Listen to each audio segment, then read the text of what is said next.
Hi! Ako ang inyong Kuya na Hong Kong. Welcome to my channel. Sa mga hindi pa nakapag-subscribe, please subscribe na po kayo and click the notification bell para lagi kayong updated kapag may mga bago akong upload na videos. Anong pipiliin mo? May kasama kang helper sa loob ng bahay ng employers or mag-isa ka lang? Ito yung mga tanong na madalas kong nababasa sa comment section ng aking mga videos sa YouTube especially, at yung mga nagme-message sa akin at nagtatanong kung okay ba daw natanggapin ang job offer ni employer na may kasama silang helper.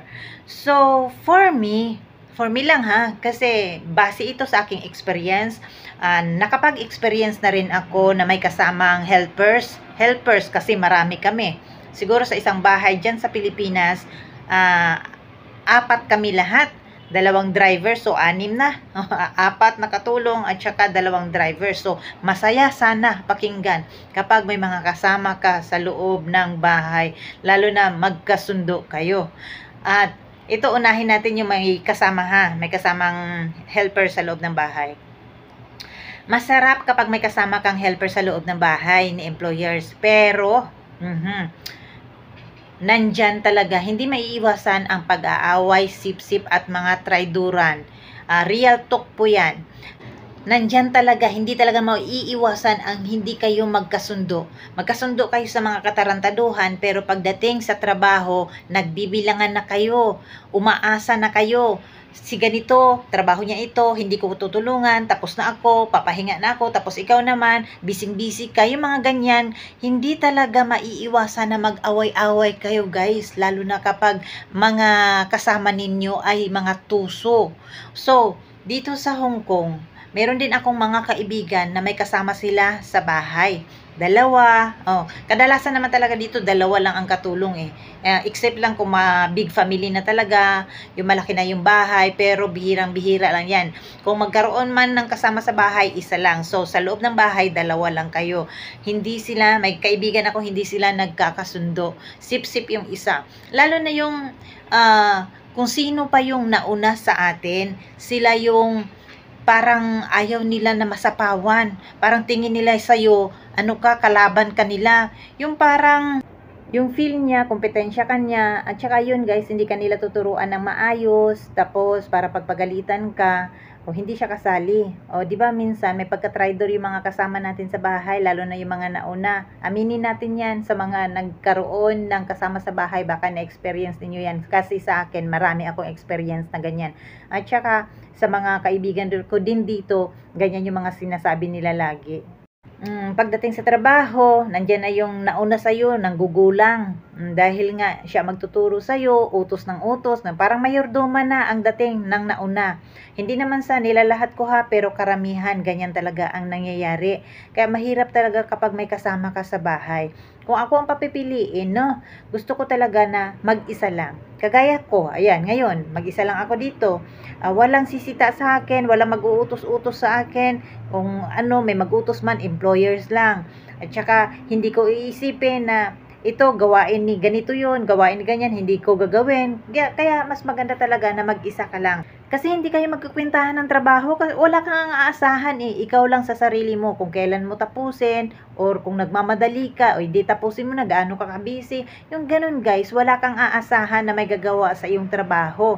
At kagaya niyan ha, pag Sabado kasi, meron akong kasama dito, Indonesian. Naiinis talaga ako. Pati yung pinagkainan niya, ako pa ang maghuhugas. O di ba? Kung naging kasama ko siya sa bahay, lagi kaming mag-aaway. Kaya ang hirap talaga. Hindi naman sa ayaw natin makisama, no? Kasi lahat naman tayo marunong makisama. Pero pagdating na talaga sa sip-sip, mga trabaho, dyan talaga hindi magkasundo-sundo. Lalo na yung kasama mo sobrang tuso. Kaya sa mga nagtatanong sa akin kung ano ang maganda, yung may kasamang helper sa loob ng bahay at mag-isa ka lang, mas gusto ko talaga na mag-isa lang. Walang sip-sip, Yan, yung mga sip-sip na yan, hindi naman natin makukuha ang yaman ni employers kung paanuhin natin yung sarili natin, ilalapit natin ang sarili natin kay employers, kasi hindi naman talaga natin yan makukuha. Pare-pareho lang tayong mga katulong sa loob ng bahay ni employers. Kaya dapat kung sino yung kapwa Pilipino or kahit sino ang makakasama mo, makisama ka, magtulungan kayo, kasi pareho lang tayo ng estado sa buhay dito. Pareho lang tayong dayo sa bansang ito. Kaya magtulungan sana tayo, mga kapwa Pilipino, or kung sino man ang mga kasama ninyo. Hindi yung pagalingan tayo kung sino ang nauna, kung sino yung malapit kay employers. Gano'n naman talaga eh. Gusto mong mapalapit kay employers. Ano ba kayo? Pareho lang tayo ng sahod. Nauna ka nga lang. O di ba? Ganyan dapat ang isipin ninyo na magtulungan na lang tayo para mabilis matapos ang trabaho.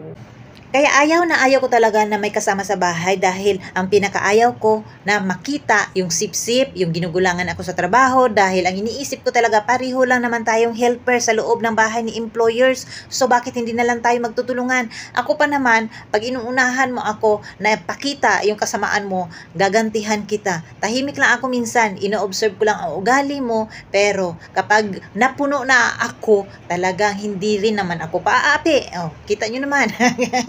Kaya, ganun guys, lalo na dito sa abroad, ang hirap talaga kapag may kasama ka sa bahay. Dahil hindi ka guys sa Pilipinas, kung ayaw mo nang sa trabaho, pwede ka nang umalis. Kung ayaw mo makipag-away, aalisan mo na kaagad. Pero dito, dadaan ka sa mahabang proseso. Kailangan mo talagang i-terminate ang kontrata dahil nga iiwas ka sa kanila. Diba, marami kang isasakripisyo.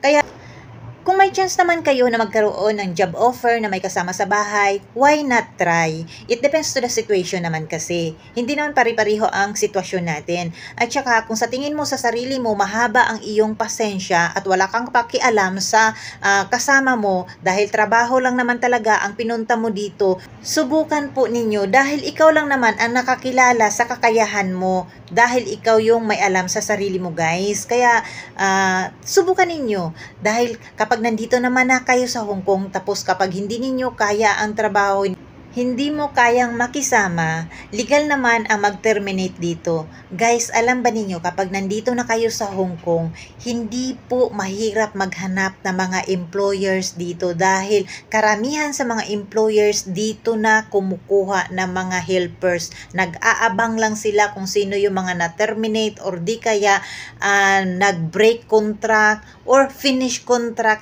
dahil kapag dito sila kukuha, less gastos yan sa kanila, advantage yan sa kanila. Kaya wag po kayong matakot na ma-terminate kayo or nag-break contract kayo dahil maraming employers ang kumukuha sa mga ganyang status ng kanilang kontrata, yung break or terminated. Guys, subukan ninyo, i-grab ninyo ang opportunity na makapagtrabaho dito sa Hong Kong. Okay? And thank you for watching. Bye!